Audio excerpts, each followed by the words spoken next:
ತಾತ್ವಿಕ ಸ್ವರೂಪ ಗೋಷ್ಠಿಯ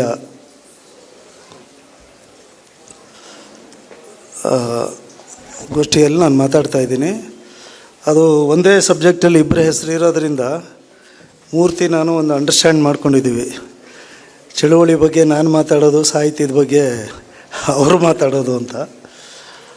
ಹಾಗಾಗಿ ಚಳುವಳಿಯ ಬಗ್ಗೆ ನಾನು ಕೆಲವು ವಿಚಾರಗಳನ್ನು ನಿಮ್ಮ ಮುಂದೆ ಹಂಚಿಕೊಳ್ಳೋಕ್ಕೆ ಇಷ್ಟಪಡ್ತಾ ಇದ್ದೀನಿ. ದಲಿತ ಚಳುವಳಿ ಬಗ್ಗೆ ಮಾತಾಡೋಕ್ಕೆ ಭಾಳ ಕಷ್ಟದ ಕೆಲಸ ಮಾತಾಡೋದು. ಅದಕ್ಕೆ ಕಾರಣ ಏನಪ್ಪ ಅಂತಂದರೆ, ಚಳುವಳಿಯ ಬಗ್ಗೆ ಈಗಾಗಲೇ ಸಾಮಾನ್ಯವಾಗಿರ್ತಕ್ಕಂಥ ಒಂದು ಅಭಿಪ್ರಾಯ ಏನಿದೆಯಲ್ಲ, ಆ ಅಭಿಪ್ರಾಯ ಸತ್ಯಕ್ಕೆ ಭಾಳ ದೂರ ಇರೋವಂಥದ್ದು. ಮತ್ತು ದಲಿತ ಚಳುವಳಿಯ ಬಗ್ಗೆ ಸತ್ಯಗಳನ್ನು ಹೇಳಕ್ಕೆ ಹೋದರೆ ಸತ್ಯ ಹೇಳೋರು ಅಪರಾಧಿಯಾಗಿ ಸಮಾಜದಲ್ಲಿ ಬಿಂಬಿತ ಆಗೋದು. ನಾವು ಸಾಮಾನ್ಯವಾಗಿ ಮಾತಾಡ್ತೀವಿ, ಇತಿಹಾಸವನ್ನು ತಪ್ಪಾಗಿ ದಾಖಲು ಮಾಡಿದ್ದಾರೆ, ಹಾಗಾಗಿ ನಾವು ಹೊಸದಾಗಿ ಇತಿಹಾಸವನ್ನು ಬರೀಬೇಕು ಅಂತ ನಾವು 70ರ ದಶಕದಿಂದಲೂ ಮಾತಾಡ್ತಾ ಇದ್ದೀವಿ. ಈಗಲೂ ಅದನ್ನು ಮಾತಾಡ್ತಿದ್ದಾರೆ. ಆದರೆ ನಮ್ಮ ಕಣ್ಣು ಮುಂದೆ ನಡೆದಂಥ ಚಳುವಳಿಯ ಇತಿಹಾಸವೇ ನಮ್ಮ ಕಣ್ಣು ಮುಂದೆನೇ ತಪ್ಪಾಗಿ ದಾಖಲಾಗಿರೋದನ್ನು ನಾವು ನೋಡ್ತಾ ಇದ್ದೀವಿ. ಹಾಗೆ ತಪ್ಪಾಗಿ ದಾಖಲಾಗಿರೋ ಇತಿಹಾಸವನ್ನು ತಿದ್ದಿ ಬರೀಲಿಕ್ಕಾಗದೇ ಇರತಕ್ಕಂಥ ಅಸಹಾಯಕತೆಯಲ್ಲಿ ಕೂಡ ನಾವು ಇವತ್ತು ಇದ್ದೀವಿ. ಹಾಗಾಗಿ ಯಾವುದು ಸರಿ, ಯಾವುದು ತಪ್ಪು, ಯಾವುದು ಸತ್ಯ, ಯಾವುದು ಅಲ್ಲ, ಇದನ್ನು ಸಮತೋಲನವಾದ ದೃಷ್ಟಿಕೋನದಿಂದ ಅರ್ಥ ಮಾಡಿಕೊಂಡು ಮಾತಾಡೋದು ಭಾಳ ಕಷ್ಟದ ಕೆಲಸ ಮತ್ತು ಅದು ಅಪಾಯದ ಕೆಲಸ ಕೂಡ. ಈ ಎಲ್ಲ ವೈರುಧ್ಯಗಳ ನಡುವೆ ನಾನು ದಲಿತ ಚಳುವಳಿಯ ಹುಟ್ಟು, ಬೆಳವಣಿಗೆ, ಅದರ ತಾತ್ವಿಕ ಸ್ವರೂಪ, ಇದರ ಬಗ್ಗೆ ನನ್ನ ಗ್ರಹಿಕೆಗೆ ಬಂದ ವಿಚಾರಗಳನ್ನ ನಿಮ್ಮ ಮುಂದೆ ಹೇಳೋಕ್ಕೆ ಇಷ್ಟಪಡ್ತಾ ಇದ್ದೀನಿ. ಅದಕ್ಕೆ ಮುಂಚೆ ಒಂದು ವಿಚಾರ ನಾನು ಸ್ಪಷ್ಟಪಡಿಸ್ತಾ ಇದ್ದೀನಿ. ದಲಿತ ಚಳುವಳಿಯ ಬಗ್ಗೆ ಇದುವರೆಗೆ ಯಾವ್ಯಾವ ರಿಸರ್ಚ್ ಪೇಪರ್ಸ್ ಪಬ್ಲಿಷ್ ಆಗಿದ್ದಾವೋ, ನಾನು ಗಮನಿಸಿದ ಮಟ್ಟಿಗೆ ಅದರಲ್ಲಿ 100ಕ್ಕೆ 99 ಭಾಗ ಎಲ್ಲ ರಿಸರ್ಚ್ ಪೇಪರ್ಗಳು ಅತ್ಯಂತ ಹಸಿ ಸುಳ್ಳುಗಳಿಂದ, ತಪ್ಪು ಮಾಹಿತಿಗಳಿಂದ ಕೂಡಿದ್ದಾವೆ. ಎಲ್ಲ ಯೂನಿವರ್ಸಿಟಿಗಳು ಅದಕ್ಕೆ PhDಗಳನ್ನು ಕೂಡ ಕೊಟ್ಟಿದ್ದಾರೆ. ನನ್ನಾಗೇನೆ ದಲಿತ ಚಳುವಳಿಯ ಆರಂಭದಿಂದ ಜೊತೆಯಲ್ಲಿದ್ದಂಥವರು, ಚಳುವಳಿಯನ್ನು ಕಟ್ಟಿ ಬೆಳೆಸಿದವರು ಹಲವಾರು ಜನ ಗೆಳೆಯರಿಲ್ಲಿದ್ದಾರೆ. ಅವರು ಕೂಡ ಈ ಸತ್ಯ ಗೊತ್ತಿದೆ ಅಂತ ಅಂದ್ಕೊಂಡಿದ್ದೀನಿ. ಭಾಳ ಇನ್ನೊಂದು ನಾನು ಹೇಳಲೇಬೇಕಾದ ನೋವಿನ ವಿಚಾರ ಅಂದರೆ, ನಾವು ಒಂದು ಪಂಚಮ ಅಂತ ಒಂದು ಪತ್ರಿಕೆಯನ್ನು ಮಾಡಿದ್ವು ಮೈಸೂರಿಂದ. ನನ್ನ ಸ್ನೇಹಿತರೆಲ್ಲ ಇಲ್ಲೇ ಇದ್ದಾರೆ, ನಮ್ಮ ಇಡೀ ಟೀಮ್ ಇಲ್ಲಿದೆ. ಆ ಪಂಚಮ ಪತ್ರಿಕೆನ ಬೆಂಗಳೂರು ಯೂನಿವರ್ಸಿಟಿಯ ಪ್ರೊಫೆಸರ್ ಒಬ್ಬರು ಅವರ ಹೆಸರಲ್ಲಿ ಇಡೀ ಪತ್ರಿಕೆಗಳನ್ನೆಲ್ಲ ಜೋಡಿಸಿ ಪುಸ್ತಕ ರೂಪದಲ್ಲಿ ಹೊರತಂದರು. ನನಗೆ ಆ ಪುಸ್ತಕ ಆಕಸ್ಮಿಕವಾಗಿ ಸಿಕ್ತು. ನಾನು ಅದನ್ನು ನೋಡಿದೆ. ಅಪ್ಪಿತಪ್ಪಿನೂ ಪಂಚಮ ಪ್ರಾರಂಭ ಮಾಡಿದವರು ಯಾರ ಹೆಸರುಗಳು ಕೂಡ ಆ ಪುಸ್ತಕದಲ್ಲಿಲ್ಲ. ಪಂಚಮ ಯಾವಾಗ ಆರಂಭ ಆಯಿತು ಅನ್ನೋ ಕನಿಷ್ಠ ತಿಳುವಳಿಕೆ ಕೂಡ ಅವ್ರಿಗಿಲ್ಲ. 1984ರಲ್ಲಿ ಪಂಚಮ ಆರಂಭ ಆಯಿತು ಅಂತ ಅದರ ಮುನ್ನುಡಿನಲ್ಲಿ ಬರೆದಿದ್ದಾರೆ. ಬೆಂಗಳೂರು ಯೂನಿವರ್ಸಿಟಿಯ ಒಬ್ಬ ಪ್ರೊಫೆಸರ್ ಅವರು. ಅಂದರೆ ಇಷ್ಟೊಂದು ಡಿಜೆನರೇಟ್ ಆದಂಥ, ಒಂದು ನೈತಿಕತೆಯ ಅಧಃಪತನಕ್ಕೆ ಮುಟ್ಟಿದಂಥ ಒಂದು ಭಾಳ ಕೆಟ್ಟ ವಾತಾವರಣದಲ್ಲಿ ನಾವಿದ್ದೀವಿ. ನಾನು ಆ ಪ್ರೊಫೆಸರ್ಗೆ ಫೋನ್ ಮಾಡಿ ಹೇಳಿದೆ, ಯಾಕೆ ಹೀಗೆ ಮಾಡಿದ್ದೀರಿ ನೀವು ಅಂತ. ನನಗೆ ಗೊತ್ತಿಲ್ಲ ಸರ್ ಅಂದರು ಅವರು. ಗೊತ್ತಿಲ್ಲದೆ ಇದ್ರೆ ಯಾಕೆ ಮಾಡಿದ್ರಿ ನೀವು ಅಂತ ಕೇಳಿದೆ ನಾನು. ಇಲ್ಲ, ತಪ್ಪಾಯಿತು, ಕ್ಷಮಿಸ್ಬಿಡಿ ನನ್ನನ್ನು ಅಂತ ಅವರು ನನ್ನ ಹತ್ರ ಅಪಾಲಜಿ ಕೇಳಿದ್ರು. ಅಂದರೆ ಇದು ಈ ಘಟನೆನ ಉದಾಹರಣೆಗಾಗಿ ನಾನು ಯಾಕೆ ಹೇಳ್ತಾ ಇದ್ದೀನಿ ಅಂದರೆ, ಒಬ್ಬ ಪ್ರೊಫೆಸರು, ಯೂನಿವರ್ಸಿಟಿಯ ವಿಶ್ವವಿದ್ಯಾನಿಲಯದ ಒಬ್ಬ ಪ್ರೊಫೆಸರು ಹಲವಾರು ಜನ ರಿಸರ್ಚ್ ಸ್ಕಾಲರ್ಗಳಿಗೆ ಗೈಡ್ ಆಗಿರುವಂಥವರು ಈ ರೀತಿಯ ವಂಚನೆಯನ್ನು ತಮ್ಮ ಹೆಸರಲ್ಲಿ ಬೇರೆಯವರು ಯಾರೋ ಮಾಡಿದ ಬೆವರು ಸುರಿಸಿ ಕಟ್ಟಿದಂಥ ಒಂದು ಇದನ್ನು ತಮ್ಮ ಹೆಸರಲ್ಲಿ ಪ್ರಕಟ ಮಾಡ್ಕೊಂಡಿದ್ದಾರೆ. ಕನಿಷ್ಠ ಸೌಜನ್ಯಕ್ಕಾದರೂ ಒಂದು ಕ್ರೆಡಿಟಾರು ಕೊಡಬೇಕು ಮಾಡಿದವ್ರಿಗೆ. ಆ ಸೌಜನ್ಯ ಕೂಡ ಅವ್ರಿಗಿಲ್ಲ. ಇಂಥ ವಿಷಮ ಪರಿಸ್ಥಿತಿಯಲ್ಲಿ ನಾವು ಇದ್ದೀವಿ. ಹಾಗಾಗಿ ವಿಷಾದದಿಂದನೇ ಈ ವಿಚಾರವನ್ನು ನಾನು ಪ್ರಸ್ತಾಪ ಮಾಡ್ತಾ ಇದ್ದೀನಿ. ಇನ್ನು ದಲಿತ ಚಳುವಳಿಯ ವಿಚಾರಕ್ಕೆ ಬರೋದಾದರೆ, ದಲಿತ ಚಳುವಳಿಗೆ ಭಾಳಷ್ಟು ಜನ ವಾರಸುದಾರರು ಇವತ್ತು ಇದ್ದಾರೆ ನಮ್ಮ ಮುಂದೆ. ಹಲವಾರು ಜನ ಸಂಸ್ಥಾಪಕರಿದ್ದಾರೆ, ವಾರಸುದಾರರಿದ್ದಾರೆ. ನಾವೇ ಕಟ್ಟಿದೋ, ನಾವೇ ಬೆಳೆಸ್ದೋ ಅಂತ ಹೇಳೋರು ಭಾಳ ಜನ ಇದ್ದಾರೆ. ಆದರೆ ನನ್ನ ಪ್ರಕಾರ ದಲಿತ ಚಳುವಳಿಯನ್ನು ಕಟ್ಟಿದ್ದು ಬೆಳೆಸಿದ್ದು ವ್ಯಕ್ತಿಗಳಲ್ಲ. ದಲಿತ ಚಳುವಳಿ ಆ ಹೊತ್ತಿನ ಸಾಮಾಜಿಕ ರಾಜಕೀಯ ಕ್ಷೇತ್ರದ ಒತ್ತಡದಿಂದ ಹುಟ್ಟಿದಂಥ ಒಂದು ಚಳುವಳಿ. ಯಾರೇ ವ್ಯಕ್ತಿಗಳ ಅವತ್ತು ಇಲ್ಲದೇ ಇದ್ರೂ ದಲಿತ ಚಳುವಳಿ ಹುಟ್ಟುತ್ತಾ ಇತ್ತು. ಯಾಕೆಂದರೆ ಆ ನೆಲ ಅಷ್ಟು ಹದ ಆಗಿತ್ತು. ಆಗ 70ರ ದಶಕದ ಸಾಮಾಜಿಕ ನೆಲೆಗಟ್ಟೇನಿತ್ತಲ್ಲ, ಅದು ದಲಿತ ಚಳುವಳಿ ಅಂತ ಚಳುವಳಿಗೆ ಒಂದು ಸರಿಯಾದ ಹದವನ್ನು ಒದಗಿಸಿತ್ತು. ಯಾಕೆಂದರೆ ಕರ್ನಾಟಕ ನಿಮಗೆಲ್ಲ ಗೊತ್ತಿದೆ, ಹಲವಾರು ಸಾಮಾಜಿಕ ಚಳುವಳಿಗಳ ಒಂದು ರೀತಿಯ ತವರೂರು ಕರ್ನಾಟಕ. ಹಲವಾರು ಸಾಮಾಜಿಕ ಚಳುವಳಿಗಳು ಇಲ್ಲಿ ನಡೆದು ಹೋಗಿದ್ದಾವೆ. ಬಸವಣ್ಣವರಿಂದ ಹಿಡಿದು, ಕನಕದಾಸರಿಂದ ಹಿಡಿದು, ನಾಲ್ವಜಿ ಕೃಷ್ಣರಾಜ ಒಡೆಯರಿಂದ ಹಿಡಿದು ಕುವೆಂಪು ಅವರವರೆಗೂ ಹಲವಾರು ಜನ ಕರ್ನಾಟಕದಲ್ಲಿ ಹುಟ್ಟಿ ಬೆಳೆದವರು ಆ ರೀತಿಯ ಒಂದು ಸಮಾನತೆಯ ಚಳುವಳಿಯನ್ನು ಅದರ ಬೀಜವನ್ನು ಕರ್ನಾಟಕದಲ್ಲಿ ಬಿತ್ತಿ ಹೋಗಿದ್ದಾರೆ. ಆ ಎಲ್ಲದರ ಪ್ರತಿಫಲವಾಗಿ ದಲಿತ ಚಳುವಳಿ ಹುಟ್ಟಿತು ಅನ್ನೋದನ್ನು ನಾವೆಲ್ಲ ತಿಳ್ಕೋಬೇಕಾಗಿದೆ. ಆ್ಯಕ್ಚುಲಿ ನಾನು ಏನು ಅಂದ್ಕೊಂಡಿದ್ದೆ, ನಾನು ಒಂದು ತುಂಬ ಟಿಪ್ಪಣಿ ಮಾಡ್ಕೊಂಡು ಬಂದಿದ್ದೆ. ನಾನು ಟಿಪ್ಪಣಿಯನ್ನು ನಿಮ್ಮ ಮುಂದೆ ಮಂಡಿಸಬೇಕು ಅಂದರೆ ಕನಿಷ್ಠ 1 ಗಂಟೆ ಟೈಮ್ ಬೇಕು. ನಾನು ಇದಕ್ಕೆ ನನ್ನನ್ನು ಕರೆದಾಗ ಅವ್ರಿಗೆ ಹೇಳಿದ್ದೆ, ನಾನು ಅದನ್ನು ನೀವು ತುಂಬ ಗೋಷ್ಠಿಗಳು ಮಾಡಿ, ಗೊಂದಲ ಮಾಡಿ, 10 ನಿಮಿಷದಲ್ಲಿ ಮುಗಿಸಿ, 20 ನಿಮಿಷದಲ್ಲಿ ಮುಗಿಸಿ, ಅರ್ಧ ಗಂಟೆಯಲ್ಲಿ ಮುಗಿಸಿ ಅಂತ ಚೀಟಿ ಕೊಡೋ ಕೆಲಸ ಮಾಡಬೇಡಿ ಅಂತ ನಾನು ಹೇಳಿದ್ದೆ. ಯಾಕೆಂದರೆ ಈ ಥರ ಗೋಷ್ಠಿಗಳನ್ನು ಮಾಡ್ಬೋದು, ಸತ್ಯಗಳನ್ನು ಕುರಿತು ಚರ್ಚೆ ಮಾಡಬೇಕಲ್ಲ, ವಸ್ತುಸ್ಥಿತಿನ ಮಂಡಿಸಬೇಕು ಮತ್ತು ಅದನ್ನು ಚರ್ಚೆ ಮಾಡಬೇಕು. ಆ ಚರ್ಚೆ ಮಾಡಲಿಕ್ಕೆ ಸರಿಯಾದ ಕಾಲಾವಕಾಶ ಕೊಡದೇ ಇದ್ದರೆ ಇಂಥರ ವಿಚಾರಗೋಷ್ಠಿಗಳು ವ್ಯರ್ಥ ನನ್ನ ಪ್ರಕಾರ. ಸುಮ್ಮನೆ ನೆಪ ಮಾತ್ರಕ್ಕೆ ತೋರಿಕೆಗಾಗಿ ಏನೋ ಒಂದು ಮಾಡಿ ಮುಗಿಸೋ ರೀತಿ ಆಗುತ್ತೆ ಅಂತ ನನಗೆ ಅನಿಸುತ್ತೆ. ಈಗ ನನಗೆ ಅರ್ಧ ಗಂಟೆ ಟೈಮ್ ಅಂತ ಹೇಳಿದ್ದಾರೆ, ಈಗಾಗಲೇ ಒಂದು 8-10 ನಿಮಿಷ ಆಯಿತು ಅನಿಸುತ್ತೆ ನಾನು ಪೀಠಕ್ಕೆ ಹಾಕೋದಕ್ಕೇ. ಹಾಗಾಗಿ ನಾನು ಎಷ್ಟು ಸಂಕ್ಷಿಪ್ತವಾಗಿ ಹೇಳಲಿಕ್ಕೆ ಸಾಧ್ಯವೋ ಅಷ್ಟನ್ನು ಹೇಳಿ ಮುಗಿಸ್ತೀನಿ.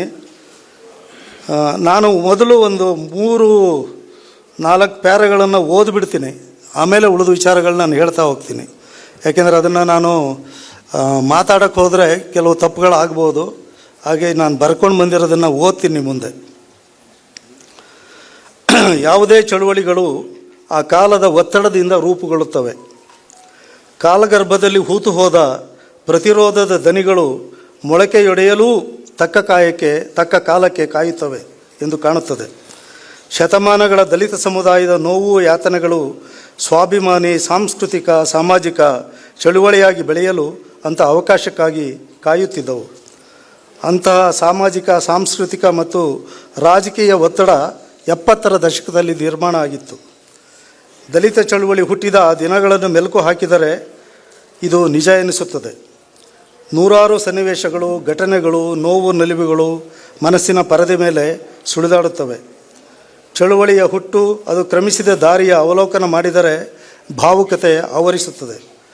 ಗಾಢ ನೆನಪುಗಳು ಮರುಕಳಿಸುತ್ತವೆ. ಕರುಳ ಸಂಬಂಧ ಬೆಸೆದ ಕರ್ನಾಟಕದ ತಳ ಸಮುದಾಯಗಳಲ್ಲಿ ಜಾಗೃತಿ ಮತ್ತು ಎಚ್ಚರಿಕೆಯನ್ನು ಮೂಡಿಸಿದ ಘಟನೆಗಳು ಹಾಗೂ ಐತಿಹಾಸಿಕ ಪಲ್ಲಟಗಳನ್ನು ಈ ಕ್ಷಣಕ್ಕೆ ನೆನಪಿಗೆ ಬಂದಷ್ಟು ಇಲ್ಲಿ ನಿಮ್ಮ ಮುಂದೆ ಹೇಳಲಿಕ್ಕೆ ಇಷ್ಟಪಡ್ತಾ ಇದ್ದೀನಿ. ಕರ್ನಾಟಕ ಸಾಮಾಜಿಕ ಹಾಗೂ ಸಾಂಸ್ಕೃತಿಕ ಚಳುವಳಿಗಳ ತವರೂರು. ಸಮಾನತೆಯ ಹರಿಕಾರರಾದ ಬುದ್ಧ ಬಸವಣ್ಣರಿಂದ ಹಿಡಿದು ಕನಕದಾಸರು, ನಾಲ್ವಡಿ ಕೃಷ್ಣರಾಜ ಒಡೆಯರ್ವರೆಗೆ ಕೂಡ ಸ್ವಾಭಿಮಾನ, ಸಮಾನತೆ ಮತ್ತು ಸ್ವಾತಂತ್ರ್ಯಕ್ಕಾಗಿ ಕರ್ನಾಟಕ ಸದಾ ತುಡಿಯುತ್ತಲೇ ಇದೆ. ವೈದಿಕ ಸನಾತನಿ ಮತ್ತು ಚಾರ್ವಾಕರು, ಸನಾತನಿಗಳು, ವೈದಿಕ ಸನಾತನಿಗಳು ಮತ್ತು ಚಾರ್ವಾಕರು, ಅಜೀವಿಕರು, ಅವಧೂತರು ನಡುವೆ ಭಾರತದ ನೆಲದಲ್ಲಿ ಸದಾ ವೈಚಾರಿಕ ಸಂಘರ್ಷ, ಹುಡುಕಾಟ ನಡೆಯುತ್ತಲೇ ಇದೆ. ಆಧುನಿಕ ಭಾರತದ ಗಾಂಧೀಜಿಯವರ ಗ್ರಾಮ ಸ್ವರಾಜ್ಯ ಕಲ್ಪನೆಯಿಂದ ಹಿಡಿದು ಶಾಹು ಮಹಾರಾಜ್, ಜ್ಯೋತಿಬಾ ಫುಲೆ, ಬಾಬಾ ಸಾಹೇಬ್ ಅಂಬೇಡ್ಕರ್ವರೆಗೆ ಅದು ವಿಸ್ತರಿಸಿದೆ. ನೆಹರು, ಲೋಹಿಯಾ, ಜಯಪ್ರಕಾಶ್ ನಾರಾಯಣರ ಸಮಾಜವಾದಿ ಚಿಂತನೆಗಳವರೆಗೂ ಈ ಪರಂಪರೆ ಮುಂದುವರಿಯುತ್ತಲೇ ಇದೆ. ಸ್ವಾತಂತ್ರ್ಯ ನಂತರದ ಆಧುನಿಕ ಭಾರತದಲ್ಲಿ ನೆಹರು ಪ್ರಣೀತ ಸಮಾಜವಾದಿ ರಾಜಕೀಯ ವ್ಯವಸ್ಥೆ ಆರಂಭವಾಗಿದ್ದ ಕಾಲ ಅದು. 60ನೇ ದಶಕದ ಕೊನೆಯ ಭಾಗ ಮತ್ತು 70ರ ದಶಕದ ಮೊದಲ ಭಾಗದಲ್ಲಿ ಸಾಮಾಜಿಕ ಚಳುವಳಿಗಳ ಪ್ರಭಾವ ಸಮಾಜದ ಮೇಲೆ ಪ್ರವಹಿಸಲು ಆರಂಭಿಸಿತ್ತು. ಆಗಿನ್ನೂ ದಲಿತ ಚಳುವಳಿಗೆ ಸಂಘಟನೆಯ ರೂಪ ಬಂದಿರಲಿಲ್ಲ. ದಲಿತ ಚಳುವಳಿ ಎಂಬ ಹೆಸರೂ ಇರಲಿಲ್ಲ. ಆ ಸಮಯದಲ್ಲಿ ಕರ್ನಾಟಕದಲ್ಲಿ ಮಾರ್ಕ್ಸ್ವಾದಿ ಚಳುವಳಿ, ಸಮಾಜವಾದಿ ಚಳುವಳಿ, ವಿಚಾರವಾದಿ ಚಳುವಳಿ, ಶೂದ್ರ ಬ್ರಾಹ್ಮಣ ಚಳುವಳಿ ಮೊದಲಾದ ಚಳುವಳಿಗಳು ಅಸ್ತಿತ್ವದಲ್ಲಿ ಇದ್ದವು. ಇವು ದಲಿತ ಚಳುವಳಿಗೆ ಒಂದು ರೀತಿಯ ಪೂರಕ ವಾತಾವರಣವನ್ನು ಒದಗಿಸಿಕೊಟ್ಟಿದ್ದವು. ಸ್ವಾತಂತ್ರ್ಯ ಬಂದು 2 ದಶಕವಾಗಿತ್ತು. ದಲಿತ ಸಮುದಾಯದಲ್ಲಿ ಕೇಳಿಸ್ತಾ ಇಲ್ವಾ? ಅಡಚಣೆಗಾಗಿ ಕ್ಷಮಿಸಿ. ಊಟ ಯಾರ್ಯಾರು ಮಾಡಿಲ್ವೋ ದಯಮಾಡಿ ಊಟ ಬಂದಿದೆ, ಊಟ ಮುಗಿಸ್ಕೊಂಡು ಬನ್ನಿ ದಯವಿಟ್ಟು. ಧನ್ಯವಾದಗಳು ಸರ್, ಥ್ಯಾಂಕ್ ಯು.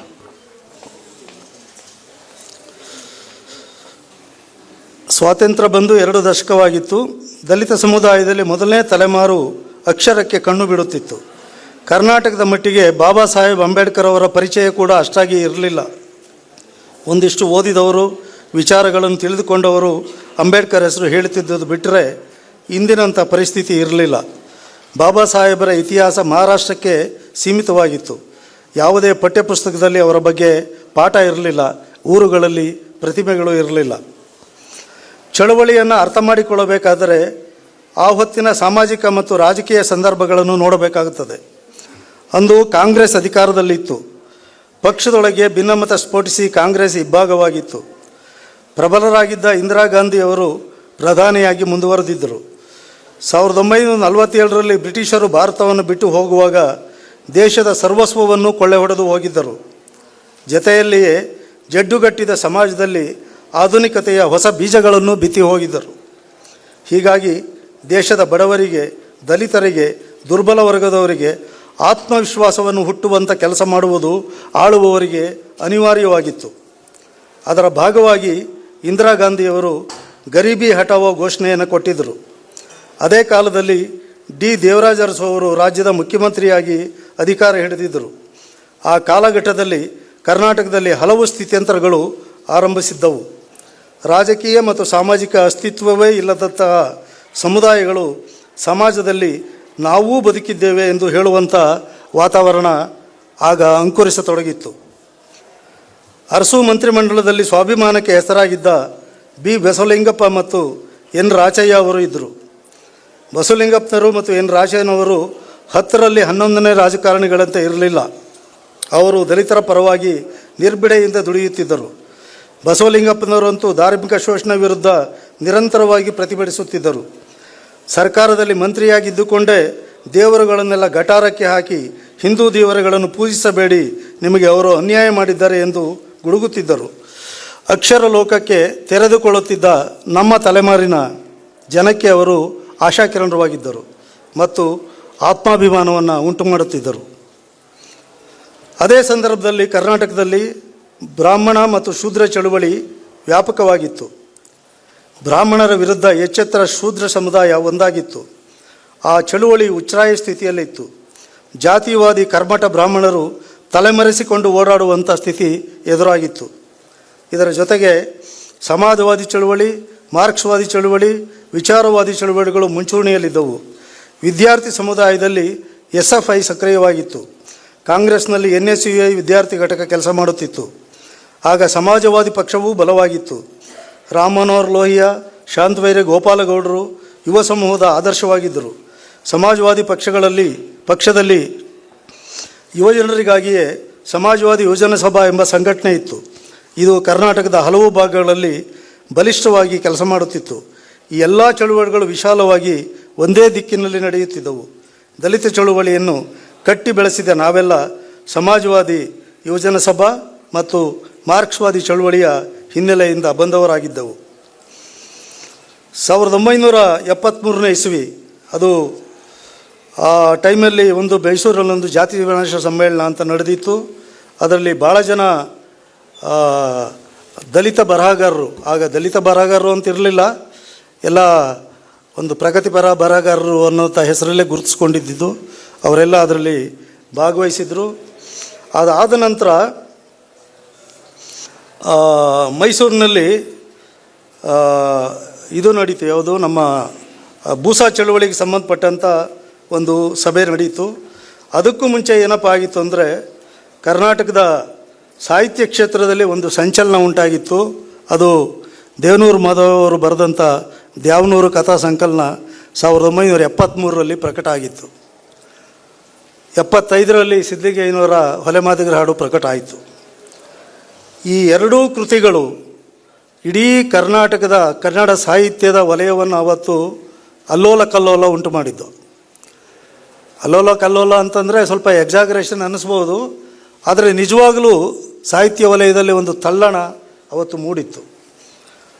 ಹಾಗಾಗಿ ಅದು ಒಂದು ಅಂದರೆ ಹೊಸ ತಲೆಮಾರಿನ ಓದುತ್ತಿದ್ದಂಥ ದಲಿತ ತಲೆಮಾರಿನ ಯುವಕರಲ್ಲಿ ಒಂದು ದೊಡ್ಡ ಶಕ್ತಿಯನ್ನು ಅದು ತಂದುಕೊಟ್ಟಿತ್ತು.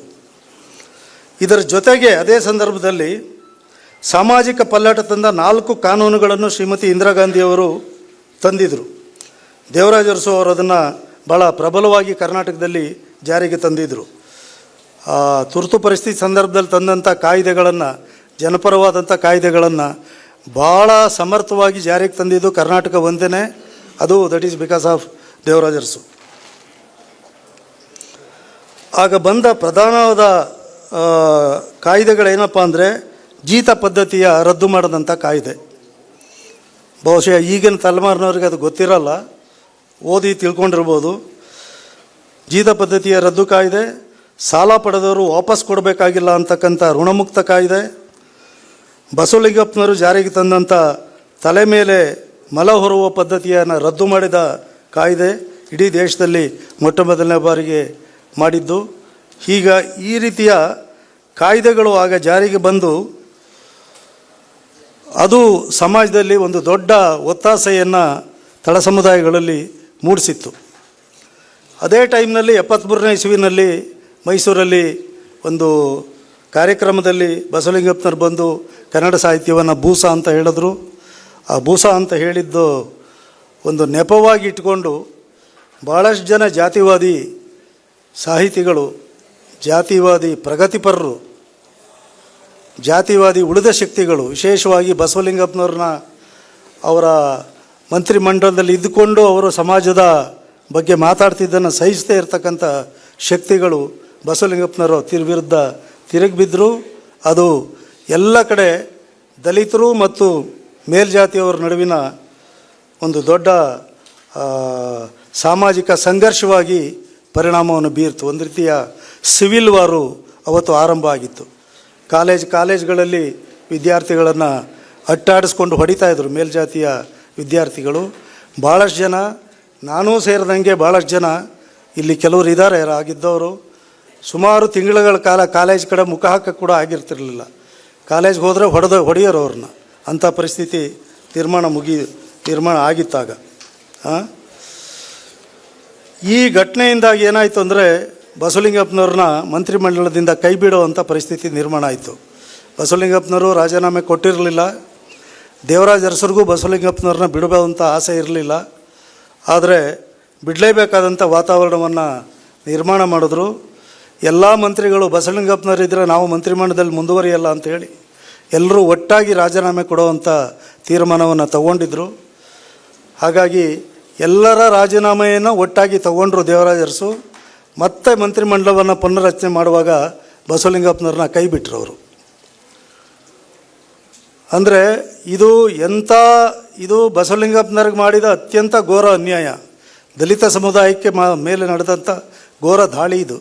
ಆದರೆ ಈ ದಾಳಿ ಪರೋಕ್ಷವಾಗಿ ದಲಿತ ಸಮುದಾಯಕ್ಕೆ ಒಂದು ದೊಡ್ಡ ಚೈತನ್ಯವನ್ನು ತಂದುಕೊಡ್ತು.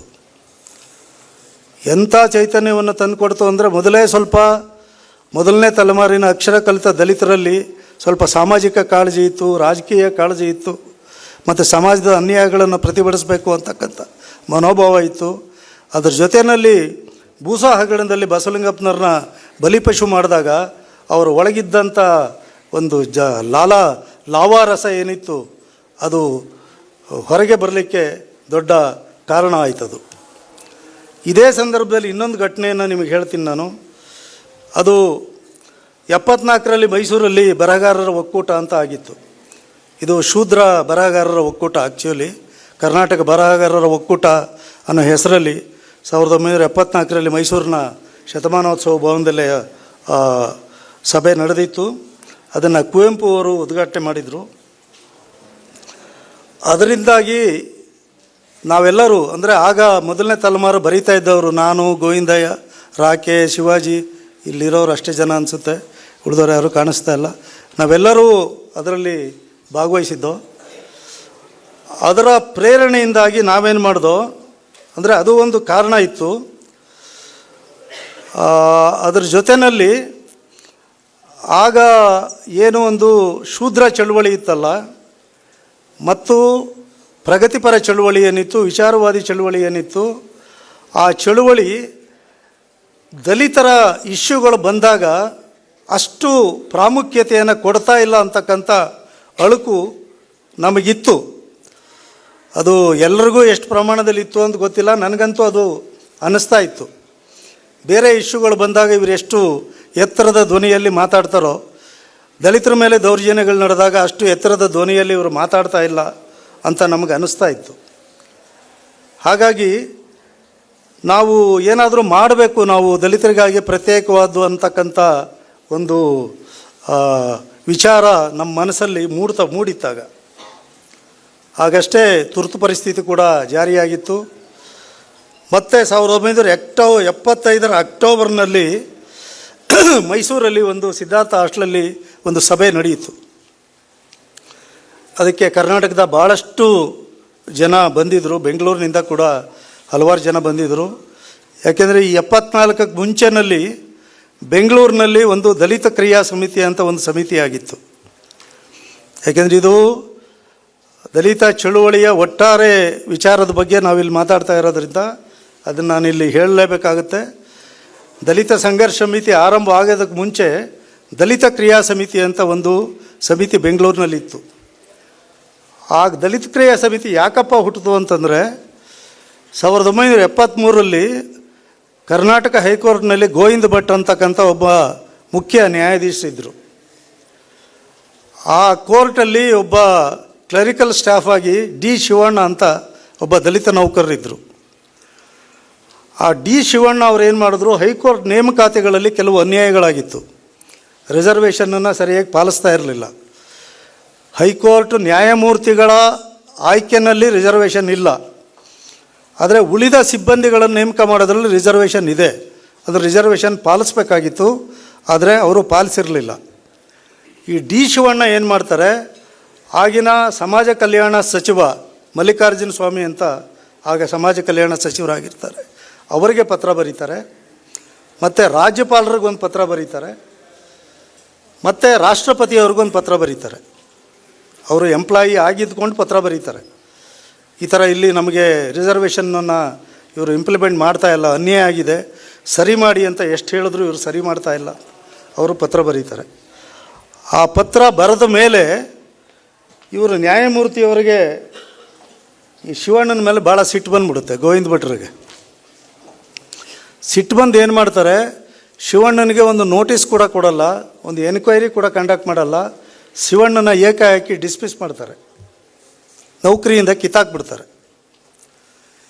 ಈ ಕಿತ್ತು ಹಾಕಿದಾಗ ಅದು ಬಹುಶಃ 73 ಪ್ರಾರಂಭದಲ್ಲಿ ಅದಾಗಿದ್ದದು. ಆಗ ಹೈಕೋರ್ಟ್ನಲ್ಲಿರ್ತಕ್ಕಂಥ ದಲಿತ ಎಂಪ್ಲಾಯೀಸ್ ಎಲ್ಲ ಒಂದಾಗ್ತಾರೆ.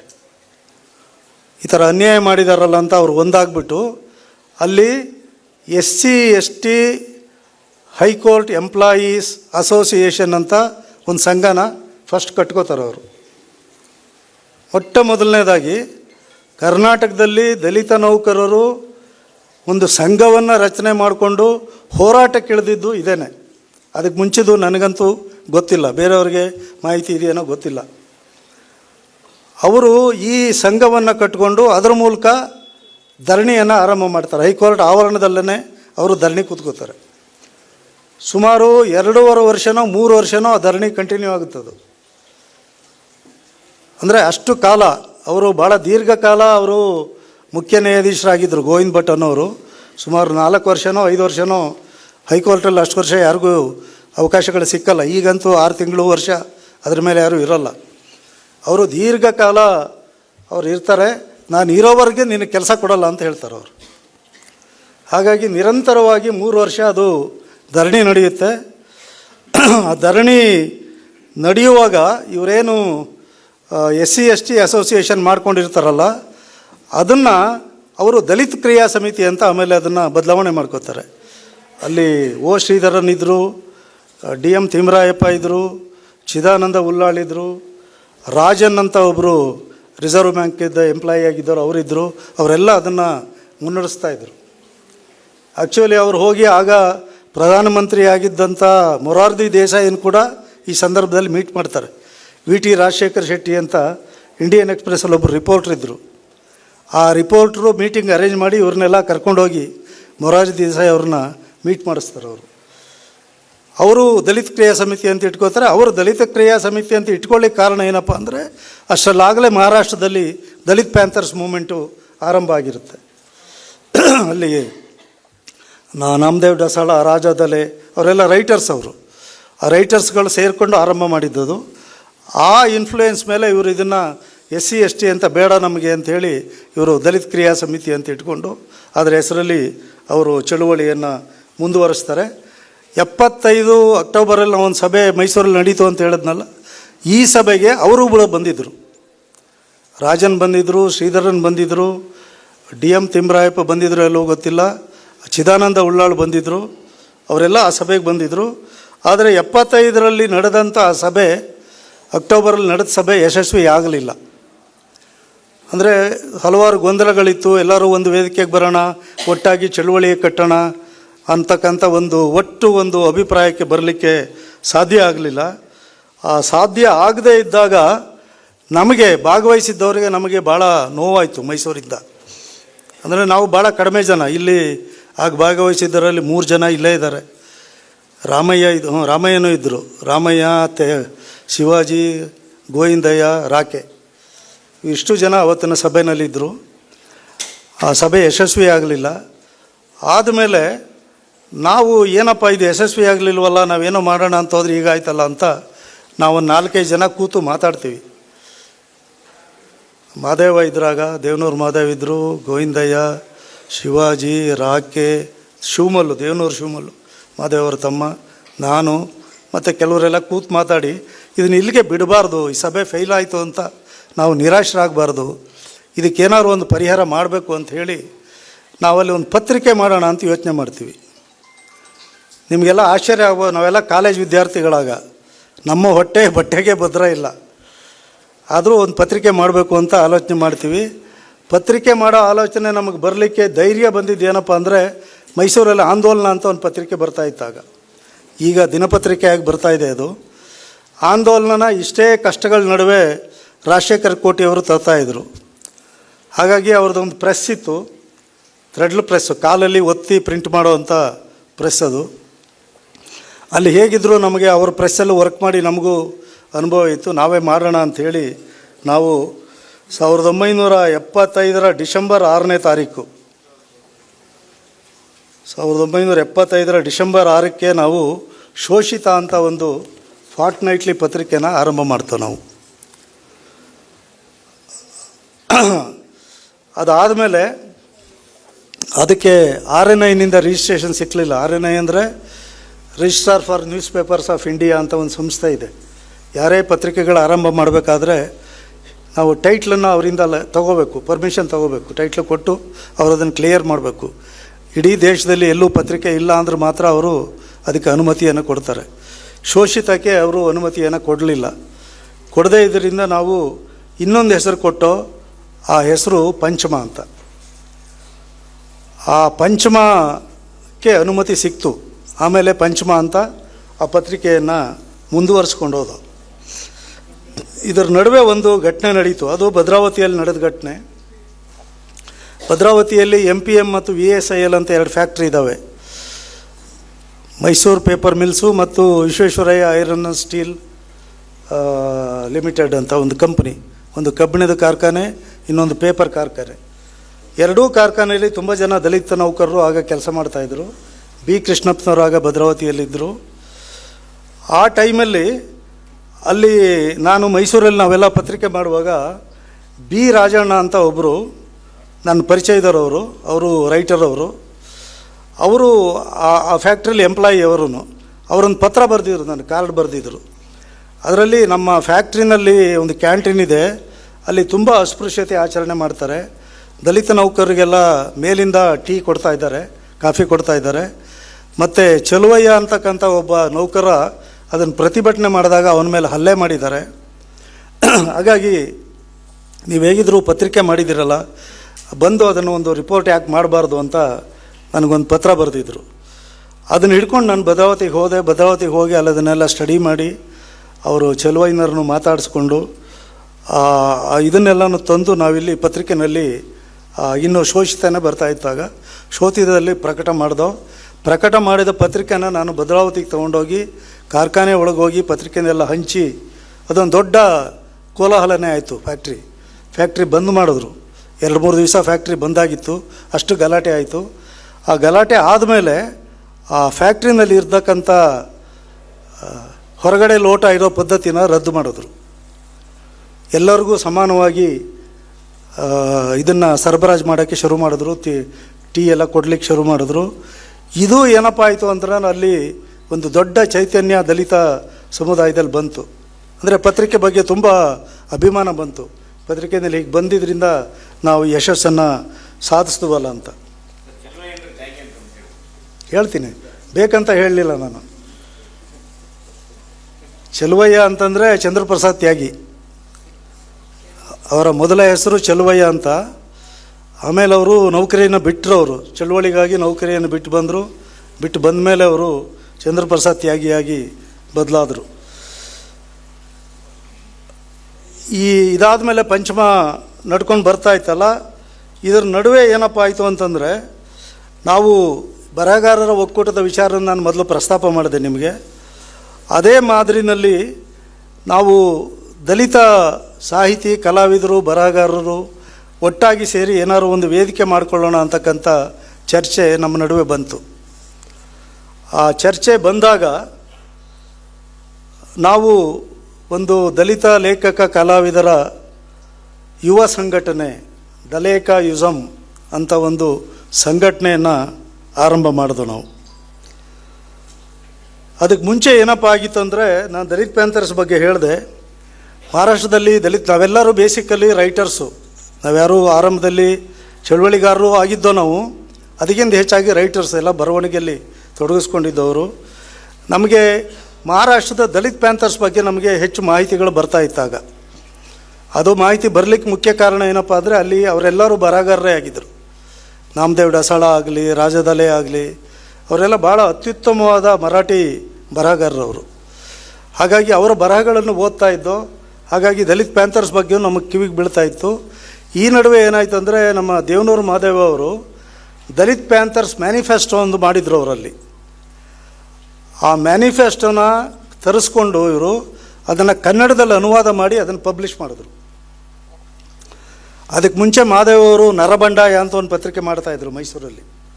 ಮೈಸೂರು ಯೂನಿವರ್ಸಿಟಿಗೆ ಸೀಮಿತವಾಗಿದ್ದಂಥ ಪತ್ರಿಕೆ ಅದು. ಅದರ ಹೆಸರು ನರಬಂಡಾಯ ಅಂತ. ಆ ಪತ್ರಿಕೆಯನ್ನು ಮಾಡ್ತಾಯಿದ್ರು. ಆ ನರಬಂಡಾಯ ಪ್ರಕಾಶನದಿಂದನೇ ದಲಿತ ಪ್ಯಾಂಥರ್ಸ್ ಪ್ರಣಾಳಿಕೆಯನ್ನು ಅವರು ಪ್ರಕಟ ಮಾಡಿದ್ರು. ದಲಿತ ಪ್ಯಾಂಥರ್ಸ್ ಪ್ರಣಾಳಿಕೆ ಎಷ್ಟು ಇನ್ಫ್ಲೂಯೆನ್ಸ್ ಮಾಡಿತು ನಮ್ಮ ಮೇಲೆ ಅಂತಂದರೆ, ಯಾಕೆಂದರೆ ಅದರಲ್ಲಿ ಮಹಾರಾಷ್ಟ್ರದ ದಲಿತ್ ಪ್ಯಾಂಥರ್ಸ್ ಮೂಮೆಂಟ್ನ ಎಲ್ಲ ವಿಚಾರಗಳು ಅದರಲ್ಲಿದ್ದವು. ತತ್ವ, ಸಿದ್ಧಾಂತ, ದಾರಿ, ಮಾರ್ಗ, ಹೇಗೆ ಹೋಗಬೇಕು, ಏನು ಮಾಡಬೇಕು, ನಮ್ಮ ಸ್ಟ್ರಾಟಜಿಗಳೇನಾಗಿರಬೇಕು, ನಮ್ಮ ದಾರಿ ಏನು, ಮಾರ್ಗ ಏನು, ಗುರಿ ಏನು, ಎಲ್ಲ ವಿವರಗಳು ದಲಿತ್ ಪ್ಯಾಂಥರ್ ಪ್ರಣಾಳಿಕೆಯಲ್ಲಿ ಇದ್ದವು. ಹಾಗಾಗಿ ನಮಗೆ ಈ ನಮ್ಮೆಲ್ಲ ಆಲೋಚನೆಗಳನ್ನು ಒಂದು ಸಂಘಟನೆಯಾಗಿ ರೂಪುಗೊಳ್ಳಲಿಕ್ಕೆ ಕಾರಣವಾದಂಥ ವಿಚಾರಗಳಲ್ಲಿ ಇವೆಲ್ಲವೂ ಸೇರಿದ್ದವು. ಅದು ಅದರ ನಡುವೆ ಇತ್ತು. ಮತ್ತು ದಲಿತ ಲೇಖಕ ಕಲಾವಿದರ ಯುವ ಸಂಘಟನೆ ಆದಮೇಲೆ ಅದರ ಸಮಾವೇಶ ಎಲ್ಲಿ ಮಾಡೋದು ಅಂತ ಒಂದು ತೀರ್ಮಾನ ಆಯಿತು. ಮೈಸೂರಲ್ಲಿ ಹೇಗೆ ಬರಹಗಾರರ ಒಕ್ಕೂಟದ ಸಮಾವೇಶವನ್ನು ಮಾಡಿದ್ರು, ಇದು ಭಾಳ ವಿವರ ಜಾಸ್ತಿ ಆಯಿತು ಅಂದರೆ ನಾನು ಕಟ್ ಮಾಡ್ತೀನಿ. ನಾನು ಯಾಕಿದನ್ನು ಹೇಳ್ತಾ ಇದ್ದೀನಿ ಅಂತಂದರೆ, ದಲಿತ ಚಳವಳಿ ಹುಟ್ಟಕ್ಕೆ ಕಾರಣ ನಿಮಗೆ ಗೊತ್ತಾಗಬೇಕು. ಆಮೇಲೆ ನಿಮಗೆ ಕಥೆಗಳು ಗೊತ್ತಿದ್ದಾವೆ, ಯಾರ್ಯಾರು ಏನೇನು ಮಾಡಿದ್ರು, ವ್ಯಕ್ತಿಗಳು ಅದು ಮಾಡಿದ್ರು, ಇದು ಮಾಡಿದ್ರು, ಅವ್ರ ಸಂಚಾಲಕರು, ಇವ್ರ ಸಂಚಾಲಕರು, ಇವೆಲ್ಲ ಇದ್ದಾವೆ. ಆದರೆ ದಲಿತ ಚಳವಳಿ ಯಾರೋ ಅದು ಉದ್ಭವ ಮೂರ್ತಿ ಅಲ್ಲ. ಅದು ಆವತ್ತಿನ ಸಾಮಾಜಿಕ ಒತ್ತಡ ಏನಿತ್ತು ಅಂತ ನಾನು ಹೇಳಿದೆ ನಿಮಗೆ. ಆ ಒತ್ತಡ ಏನಿತ್ತು ಅನ್ನೋದನ್ನು ನಿಮಗೆ ಪರಿಚಯ ಮಾಡಿಕೊಡ್ಲಿಕ್ಕೆ ಇದನ್ನು ಹೇಳ್ತಾ ಇದ್ದೀನಿ. ಹಾಗಾಗಿ ದಲಿತ ಲೇಖಕರ ಯುವ ಸಂಘಟನೆ ಸಮಾವೇಶ ಮಾಡಬೇಕು ಅಂದಾಗ ನಮ್ಮಲ್ಲಿ ಯಾರ ಹತ್ರಲ್ಲೂ ಕಾಸಿಲ್ಲ, ದುಡ್ಡಿಲ್ಲ. ಒಂದು ಸಮಾವೇಶ ಮಾಡಬೇಕಂದ್ರೆ ದುಡ್ಡು ಬೇಕು, ಊಟ ಹಾಕಬೇಕು, ಹಾಲಿಗೆ ದುಡ್ಡು ಕೊಡಬೇಕು. ಹೀಗಾಗಿ ಹಲವಾರು ಖರ್ಚುಗಳಿದ್ದರಿಂದ ನಮಗೆ ಎಲ್ಲಿ ಮಾಡೋದು ಅನ್ನೋ ದೊಡ್ಡ ಜಿಜ್ಞಾಸೆ ಬಂದಾಗ ಭದ್ರಾವತಿಯ VSIL ಮತ್ತು MPM ಫ್ಯಾಕ್ಟ್ರಿಯ ನೌಕರರು ಮುಂದೆ ಬಂದರು, ನಾವು ಮಾಡ್ತೀವಿ ಅಂತ. ಆಗ B ಕೃಷ್ಣಪ್ಪನವರು ಮತ್ತು ಅಲ್ಲಿ N ಗಿರಿಯಪ್ಪ ಅಂತ ಒಬ್ಬರಿದ್ದರು, ಅವರು ಭಾಳ ಮುಂಚೂಣಿಯ ನಾಯಕರವರು, ಮತ್ತು ಬೇರೆಯವರು ಎಲ್ಲ ಇದ್ದರು. ನಾನು ದಲಿತ್ಸ್ ಎಲ್ಲ ಆಗ ಅವ್ರಿಗೆ ಸಹಕಾರವನ್ನು ಕೊಟ್ಟಿದ್ದರು. ಅವರೆಲ್ಲ ಸೇರಿಕೊಂಡು ಭದ್ರಾವತಿನಲ್ಲಿ 2 ದಿನಗಳ ದಲೇಕ ಯುಸಮ್ನ ಸಮಾವೇಶ ನಡೀತು. ಅದು 1976 ಡಿಸೆಂಬರ್ 18 ಮತ್ತು 19, 2 ದಿವಸ ಅಲ್ಲಿ ಸಮಾವೇಶ ನಡೀತು. ಸಮಾವೇಶದಲ್ಲಿ ಭಾಳ ಕಿಕ್ಕಿರದ ಜನ ಸೇರಿದರು. ಬಸವಲಿಂಗಪ್ಪನವ್ರು ಬಂದಿದ್ದರು, ಡಾಕ್ಟರ್ BM ತಿಪ್ಪೇಸ್ವಾಮಿ ಅಂತ ದಾವಣಗೆರೆಯವರು ಅವರು ಬಂದಿದ್ದರು. ಅವರು MLA ಆಗಿದ್ದರು ಮತ್ತು KPSC ಮೆಂಬರ್ ಕೂಡ ಆಗಿದ್ದರು ಹಿಂದೆ. ನಾನು ಮೊದಲೇ ಹೇಳಿದಂಥ VT ರಾಜಶೇಖರ್ ಶೆಟ್ಟಿ ಇಂಡಿಯನ್ ಎಕ್ಸ್ಪ್ರೆಸ್ಸಲ್ಲಿ ರಿಪೋರ್ಟರ್ ಆಗಿದ್ದರು, ಅವರು ಅಲ್ಲಿಗೆ ಬಂದಿದ್ದರು.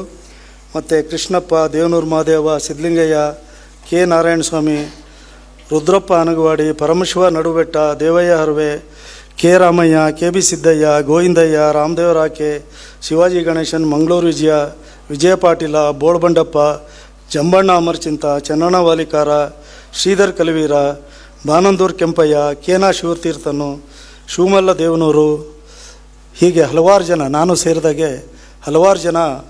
ಅಂದರೆ ಇದಕ್ಕೆ ನನಗೆ ನೆನಪಿದ್ದ ಹೆಸರು ಮಾತ್ರ ನಾನು ನಮೂದು ಮಾಡಿದ್ದೀನಿ. ಹಲವಾರು ಹೆಸರು ಬಿಟ್ಟೋಗಿದ್ದಾವೆ. ಹೆಸರು ಬಿಟ್ಟಿರಲ್ಲ ಅಂತ ಯಾರೂ ದೂಷಣೆ ಮಾಡಬೇಡಿ ನನಗೆ. ಇಷ್ಟು ಜನ ಮೇಜರಾಗಿ ಭಾಗವಹಿಸಿದ್ರು. 2 ದಿವಸ ಭಾಳ ದೊಡ್ಡ ಯಶಸ್ವಿಯಾದಂಥ ಸಮಾವೇಶ ಅದು. ಮತ್ತು ಈ ಸಮಾವೇಶಕ್ಕೆ ನಾನು ಒಂದು ವಿಚಾರ ನಿಮ್ಗೆ ಹೇಳ್ತೀನಿ. ಈಗ ನೋಡಿ, ನಮಗೆ ಎಷ್ಟು ಸಂಪರ್ಕ ಸಾಧನಗಳಿದ್ದಾವೆ. ಮೊಬೈಲ್ ಇದೆ, ಇಂಟರ್ನೆಟ್ ಇದೆ, ಏನೇನೋ ಇದ್ದಾವೆ. ನಾವು ಒಂದು ಸೆಕೆಂಡಲ್ಲಿ ನಮ್ಮ ವಿಚಾರನ ಇಲ್ಲಿಂದ ಎಲ್ಲಿಗೆ ಬೇಕಾದ್ರೂ ಮುಟ್ಟಿಸ್ಬೋದು. ಬಟ್ 76ನೇ ಇಸ್ವಿಲಿ ಅದು ಇರಲಿಲ್ಲ. ನಮ್ಮ ಹತ್ರ ಟೆಲಿಫೋನ್ ಇರಲಿಲ್ಲ. ನಮಗೆ ಹೆಚ್ಚಂದರೆ ಇವನ್ ಪಾಂಪ್ಲೆಟ್ ಪ್ರಿಂಟ್ ಮಾಡೋಕ್ಕೆ ದುಡ್ಡು ಇರಲಿಲ್ಲ ಆಗ ನಮ್ಮ ಹತ್ರ. ಪಾಂಪ್ಲೆಟ್ ಪ್ರಿಂಟ್ ಮಾಡೋಕ್ಕೆ ದುಡ್ಡು ಇಲ್ಲದೇ ದಲಿತ ಸಂಘರ್ಷ ಸಮಿತಿ ಪಾಂಪ್ಲೆಟ್ಗಳನ್ನ ಕೈಯಲ್ಲಿ ಬರೆದು ಹಂಚಿದ್ದೀವಿ ಎಷ್ಟೋ ಸಾರಿ. ಪ್ರಿಂಟ್ ಮಾಡೋಕ್ಕೆ ದುಡ್ಡು ಇರ್ತಾ ಇರಲಿಲ್ಲ. ಇಂಥ ಉದಾಹರಣೆಗಳು ಕೂಡ ಇದ್ದಾವೆ. ಅಂಥ ಸಂದರ್ಭದಲ್ಲಿ ಈ ಸಮಾವೇಶ ಅಲ್ಲಿ ಭಾಳ ಯಶಸ್ವಿಯಾಗಿ ನಡೀತು. ಜನ ಅಂತೂ ಕಿಕ್ಕಿರೋದು ಸೇರಿದ್ರು. ಇವತ್ತು ನಾವು ಇನ್ನೇನೋ ಒಂದು ಸಮಾವೇಶ ಮಾಡಿದ್ರೆ ಇಷ್ಟೆಲ್ಲ ಸಂಪರ್ಕ ಸಾಧನಗಳು ಇಟ್ಕೊಂಡು 300, 400, 500 ಜನ ಸೇರಿಸೋ ದೊಡ್ಡ ಶ್ರಮ. ಆದರೆ ಆ ಸಮಾವೇಶಕ್ಕೆ ಆ ಭದ್ರಾವತಿ ನಡೆದಂಥ ದೊಡ್ಡ ಹಾಲದು. ಹಾಲಲ್ಲಿ ಕಿಕ್ಕಿರೋದು ಜನ ಸೇರಿದರು. 2 ದಿವಸ ಒಂದು ನರಪಿಳ್ಳೆ ಕೂಡ ಆಚೆ ಹೋಗಿರಲಿಲ್ಲ. ಅಷ್ಟು ಕಮಿಟ್ಮೆಂಟಿಂದ ಅವರೆಲ್ಲ ಅಲ್ಲಿ ಸೇರಿದರು. ಇದಾದ ಮೇಲೆ ಸಮಾವೇಶ ಮುಗೀತು. ಎಲ್ಲರೂ ಅವ್ರವ್ರ ಮನೆಗಳಿಗೆ ಹೋದ್ಮೇಲೆ ಉಳ್ಕೊಂಡಿದ್ದರು ಒಂದು 8-10 ಜನ ಮಾತ್ರ. ಆ 8-10 ಜನರಿಗೆ ಗಿರಿಯಪ್ಪ ಅಂತ ಮೊದಲೇ ಹೇಳಿದೆ ನಾನು, ಭದ್ರಾವತಿಯ ಅವರು ಎಂಪ್ಲಾಯೀಸ್ ಯೂನಿಯನ್ನ ಪ್ರೆಸಿಡೆಂಟು ಆಗಿದ್ದರು. ಬಟ್ ಆಗಲೇ ಅಲ್ಲಿ ದಲಿತ ಸಂಘರ್ಷ ಸಮಿತಿ ಅಂತ ಒಂದು ಸಮಿತಿನ ರಿಜಿಸ್ಟರ್ ಮಾಡ್ಕೊಂಡಿದ್ರು ಅವರು. ಆ ಸಮಿತಿಗೂ ಅವರೇ ಅಧ್ಯಕ್ಷರು. ಯಾರು? N ಗಿರಿಯಪ್ಪ. ಅವ್ರ ಮನೇಲಿ ಊಟಕ್ಕೆ ಸೇರಿಕೊಂಡಿದ್ದು. ಊಟಕ್ಕೆ ಸೇರಿಕೊಂಡಾಗ ಮಾತಾಡಿದ್ದೇನೆಂದರೆ, ಈ ಸಮಾವೇಶ ಇಷ್ಟು ಯಶಸ್ವಿಯಾಗಿದೆ, ಇದನ್ನು ಒಂದು ಚಳುವಳಿಯಾಗಿ ಒಂದು ಸಾಂಸ್ಥಿಕ ರೂಪದಲ್ಲಿ ಯಾಕೆ ನಾವು ಮುಂದುವರಿಸಬಾರ್ದು ಅಂತಕ್ಕಂಥ ಚರ್ಚೆ ಅಲ್ಲಿ ಬಂತು. ನನ್ನ ಗ್ರಹಿಕೆ ಮಟ್ಟಿಗೆ ಮೊಟ್ಟ ಮೊದಲನೇ ಬಾರಿಗೆ ಇದಕ್ಕೊಂದು ಸಂಘದ ರೂಪ ಕೊಡಬೇಕು, ಸಾಂಸ್ಥಿಕ ರೂಪವನ್ನು ಕೊಡಬೇಕು ಅಂತಕ್ಕಂಥ ಪ್ರಸ್ತಾಪ ಮೊದಲು ಬಂದಿದ್ದು ಗಿರಿಯಪ್ಪನವ್ರ ಮನೆಯಲ್ಲಿ. ಅಲ್ಲಿ ಬಂದಾಗ ಹಲವಾರು ರೀತಿಯ ಚರ್ಚೆಗಳಾಯಿತು. ಅದಾದ ಮೇಲೆ ಮೈಸೂರಲ್ಲಿ ಸಭೆ ಆಯಿತು, ಬೆಂಗಳೂರಲ್ಲಾಯಿತು, ಧಾರವಾಡದಲ್ಲಾಯಿತು, ಕೋಲಾರದಲ್ಲಾಯಿತು, ಚಿಕ್ಕಮಗಳೂರಲ್ಲಾಯಿತು, ಗುಲ್ಬರ್ಗದಲ್ಲಾಯಿತು. ಹೀಗೆ ಹಲವಾರು ಸಭೆಗಳು ಈ ಇದಾದ ಮೇಲೆ, ಯಾವುದು ದಲೇಕಾಯುಸಮ್ನ ಸಮ್ಮೇಳನ ಆದಮೇಲೆ ಇದನ್ನೊಂದು ಸಾಂಸ್ಥಿಕ ರೂಪ ಕೊಡಬೇಕು ಅನ್ನೋ ವಿಚಾರದಲ್ಲಿ ಈ ರೀತಿಯ ಸಭೆಗಳು ಹಲವಾರು ಕಡೆ ನಡೀತು. ಅದು ನಡೆದ ನಂತರ 1977 ಸೆಪ್ಟೆಂಬರ್ 18ನೇ ತಾರೀಕು ಚಿಕ್ಕಮಗಳೂರಲ್ಲಿ ಒಂದು ಸಭೆ ನಡೀತು. MD ಗಂಗಯ್ಯ ಅಂತ ಚಿಕ್ಕಮಗಳೂರಲ್ಲಿದ್ದರು. ಆಗ ಅವರು DSS ಸಂಚಾಲಕರು ಕೂಡ ಆಗಿದ್ದರು, ರಾಜ್ಯ ಸಂಚಾಲಕರಾಗಿದ್ದರು. ಅವರು ಒಂದು ಸಭೆಯನ್ನು ಅಲ್ಲಿ ಚಿಕ್ಕಮಗಳೂರಲ್ಲಿ ಅರೇಂಜ್ ಮಾಡಿದ್ರು. ಅಂದರೆ ವ್ಯವಸ್ಥೆ ಮಾಡಲಿಕ್ಕೆ ಅವರು ಜವಾಬ್ದಾರಿ ತೊಗೊಂಡಿದ್ದರು. ಅಲ್ಲಿ ತೊಗೊಂಡಾಗ ಅಲ್ಲಿ ಚರ್ಚೆ ಏನಾಯಿತು ಅಂದರೆ, ದಲೇಕಾಯುಸಮನ್ನು ವಿಸರ್ಜನೆ ಮಾಡಿ ಒಂದು ಸಂಘಟನೆಯಾಗಿ ಮಾಡೋಣ, ಅದಕ್ಕೆ ಬೇರೆ ಹೆಸರಿಟ್ಕೊಂಡು ಅದು ಮುಂದುವರಿಸ್ಕೊಂಡು ಹೋಗೋಣ ಅಂತಕ್ಕಂಥ ಚರ್ಚೆ ಅಲ್ಲಿ ಬಂತು. ಅಲ್ಲಿ ಚರ್ಚೆಯಲ್ಲಿ ಬಂದಾಗ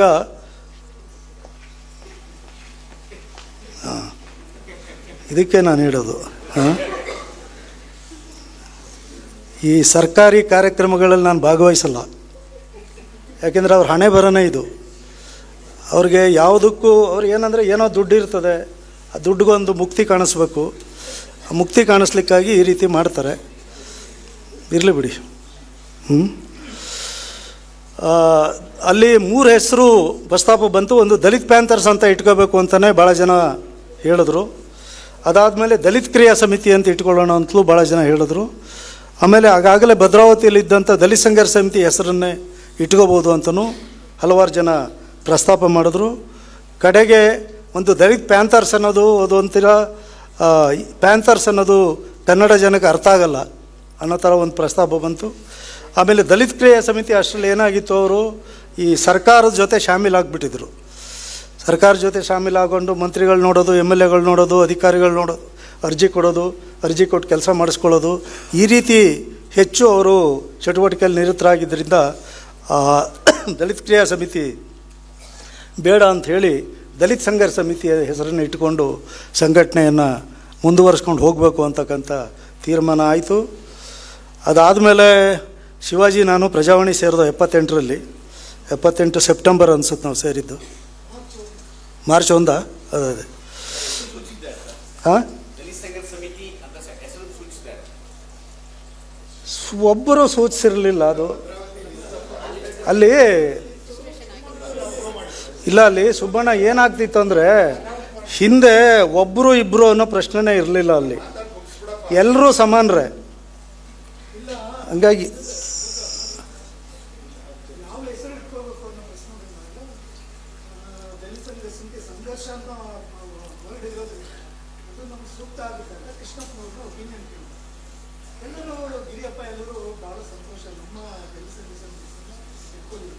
ಹೌದೌದೌದು, ಸರಿ, ಅದು ಹೇಳೋದು ಸರಿ. ಆಗ ಇದಾದ ಮೇಲೆ ಬೆಂಗಳೂರಿನ ಶ್ರೀರಾಮ್ಪುರದಲ್ಲಿ ಸಿದ್ಧಲಿಂಗಯ್ಯ ಶ್ರೀರಾಮ್ಪುರದಲ್ಲಿ ಇದ್ದರು. ಆಗ ಅವರು ಆರ್ ಗೋಪಾಲಸ್ವಾಮಿ ಅಯ್ಯರ್ ಹಾಸ್ಟೆಲಲ್ಲಿ ಒಂದು ಮೀಟಿಂಗನ್ನು ಆರ್ಗನೈಸ್ ಮಾಡಿದ್ರು. ಅವರು ಅಂದರೆ ಒಂದೊಂದು ಊರಲ್ಲಿ ಮೀಟಿಂಗ್ ಆದಾಗ ಅಲ್ಲಿ ಅವರು ಜವಾಬ್ದಾರಿ ತೊಗೊಂಡು ಮಾಡ್ತಾಯಿದ್ರಲ್ಲ, ಆ ಮೀಟಿಂಗಿನ ಜವಾಬ್ದಾರಿನ ಸಿದ್ಧಲಿಂಗಯ್ಯ ತೊಗೊಂಡಿದ್ದರು.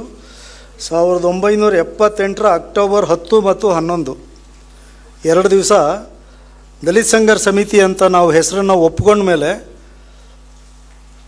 ಮೊಟ್ಟ ಮೊದಲನೆಯ ಸಭೆ ಅಲ್ಲಿ ನಡೀತು. ಆರ್ ಗೋಪಾಲಸ್ವಾಮಿ ಅಯ್ಯರ್ ಹಾಸ್ಟೆಲಲ್ಲಿ ಸಿದ್ಧಲಿಂಗಯ್ಯನವರು ಏರ್ಪಾಡು ಮಾಡಿದ್ದ ಸಭೆ ಅದು. ಅಲ್ಲಿ ಸಮಿತಿಗೆ ಪದಾಧಿಕಾರಿಗಳನ್ನ ಆಯ್ಕೆ ಮಾಡಬೇಕು ಅನ್ನೋ ಪ್ರಸ್ತಾಪ ಅಲ್ಲಿ ಬಂತು. ಏನೇನಿರಬೇಕು, ಯಾಕೆಂದರೆ ಎಲ್ಲ ಕಡೆ ಅಧ್ಯಕ್ಷರು, ಉಪಾಧ್ಯಕ್ಷರು, ಈ ಥರ ಖಜಾಂಚಿ, ಈ ಥರ ಎಲ್ಲ ಇರುತ್ತಲ್ಲ, ಆ ರೀತಿ ಚರ್ಚೆ ಬಂತು.